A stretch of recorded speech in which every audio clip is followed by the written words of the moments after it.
Hello everyone, hope you are fine and taking good care of your health. Welcome to this video. In previous lecture we discussed scalar quantities and vector quantities. We discussed scalar and vectors are different from each other. To describe scalar we use only magnitude, but to describe a vector we use direction also. To differentiate a vector from a scalar quantity we generally use bold letters.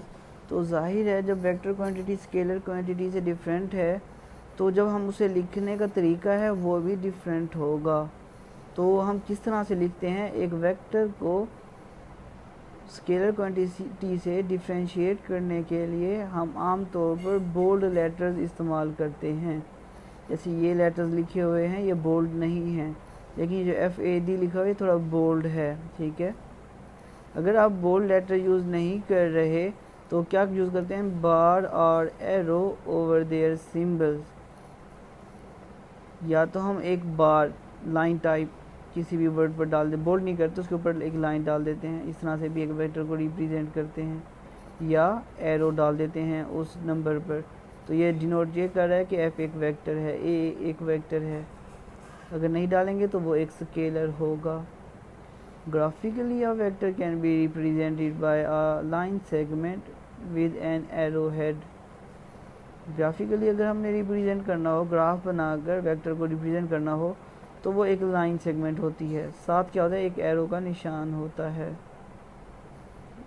The line AB with arrowhead at B point represent a vector V. Vector क्योंकि V से start हो रहा है तो हमने उसे V का नाम दिया। The length of the line AB gives the magnitude of the vector V। ये जो AB है ये बता रहा है कि वेक्टर का मैग्नीट्यूड कितना है, मतलब 5 है, 6 है, 7 है या कितना है, जितना भी है उसकी लेंथ कितनी है, ये लाइन AB बता रही है। लेकिन B पर जो एरो है ये बता रहा है कि उस वेक्टर की डायरेक्शन किस में है।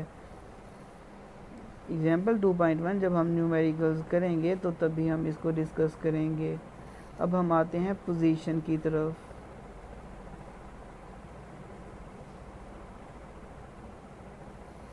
The term position describes the location of a place or a point with respect to some reference point called origin. Origin मतलब start point।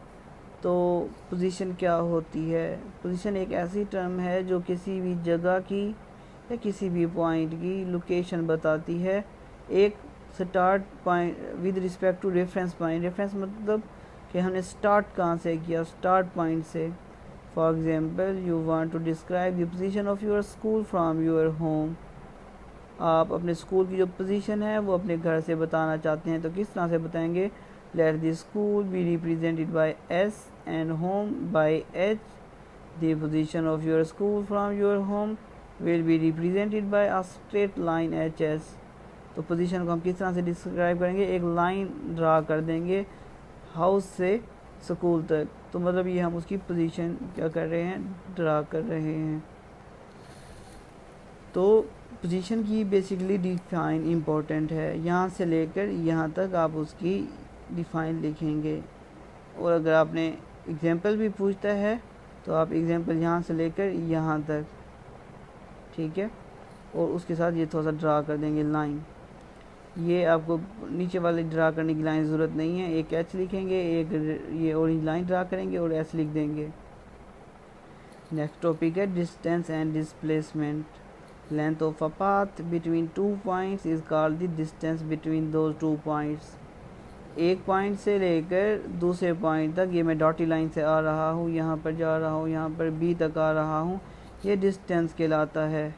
किसी भी रास्ते की जो लंबाई है, लिखा हुआ है लेंथ ऑफ पाथ, पाथ कहते हैं रास्ते को, किसी भी रास्ते की जो लंबाई है 2 पॉइंट्स के दरमियान उसको डिस्टेंस कहते हैं।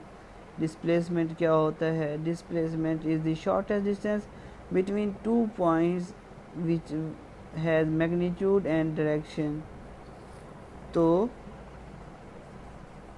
इन दोनों में क्या डिफरेंस है, डिस्टेंस और डिस्प्लेसमेंट में। डिस्प्लेसमेंट शॉर्टेस्ट डिस्टेंस होता है। अब देखें ए से लेकर बी तक जाने के लिए आपके पास दो रास्ते हैं। यहाँ से ए से आप पहले जाएं डी पर, डी से फिर जाएं बी पर। ये जो डॉटेड लाइन है जिसे एस से डिनोट किया, ये एक डिस्टेंस है। लेकिन अगर आप ए से लेकर बी तक जाते हैं, ये क्या है, शॉर्टेस्ट डिस्टेंस है, जबकि ये क्या है, ये लॉन्गेस्ट डिस्टेंस है। तो ये जो शॉर्टेस्ट डिस्टेंस है इसको डिस्प्लेसमेंट कहते हैं, डी से डिनोट करते हैं, जबकि डिस्टेंस को एस से डिनोट करते हैं। आमतौर पर आपने देखा होगा बॉयज़ भी थोड़ा शॉर्ट रास्ता ढूंढते हैं अगर एक जगह से दूसरी जगह जाना है। अगर आप जो हैं बस ड्राइवर्स हैं वो भी शॉर्ट रास्ता ढूंढते हैं एक जगह से दूसरी जगह जाने के लिए, तो आपको बहुत सारे रोड्स मिल जाते हैं। एक लंबा रोड, एक की लेंथ ज़्यादा होती है, आपको एक जगह से दूसरी जगह जाने में ज़्यादा टाइम लग जाता है, और एक रोड की लेंथ क्या होती है, शॉर्ट होती है, जिससे आप एक जगह से दूसरे पॉइंट तक जल्दी पहुंच जाते हैं। लेकिन शर्त यह है कि वो पाकिस्तान का रोड ना हो, क्योंकि वो जगह जगह से क्या होता है, टूटा हुआ होता है। तो ये था हमारा आज का लेक्चर। आई होप आपको समझ आ गया होगा। अगर किसी कोई भी डिफ़िकल्टी है, डिस्टेंस एंड डिस्प्लेसमेंट की जस्ट आपने डिफ़ाइन याद करनी है।